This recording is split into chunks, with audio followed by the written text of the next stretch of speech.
Technique easy এডুকেশনের পক্ষ থেকে তোমাদের জন্য রইল অনেক অনেক শুভকামনা। আমি 12.1 অনুশীলনী 4টি পর্বে ভাগ করে করিয়েছি। টোটাল তোমাদের অঙ্ক আছে হচ্ছে 13টা অঙ্ক। 13টা অঙ্ককে আমরা 4টা পর্বে ভাগ করেছি। দেখো প্রথম পর্ব, এগুলো হচ্ছে পর্ব, আর এগুলো হচ্ছে কোন পর্বে কত অঙ্ক করিয়েছি। তো দেখো প্রথম পর্বে আমি করেছি হচ্ছে তোমাদের পাঠ্য বইয়ের 1, 2 এবং 3 নং অঙ্ক। আর দ্বিতীয় পর্বে করিয়েছি হচ্ছে 4, 5 ও 6 নং অঙ্ক। তৃতীয় পর্বে করিয়েছি হচ্ছে 7, 8, 9, 10 এই 4টা অঙ্ক করিয়েছি। আর চতুর্থ পর্বে আমি উদাহরণ 1-এর ক, খ, গ এই 3টা অঙ্ক করিয়েছি। তো মূলত এই পর্বটা করার একটাই কারণ যে তোমরা অনেক পর্ব খুঁজে পাও না।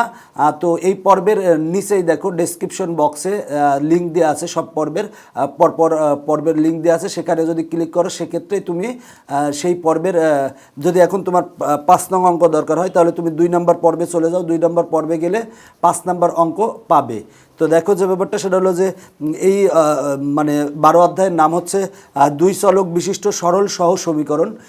এই অনুশীলনীর অঙ্কগুলা যদিও MCQ এর জন্য গুরুত্বপূর্ণ এবং ক নং প্রশ্নের জন্য আসে।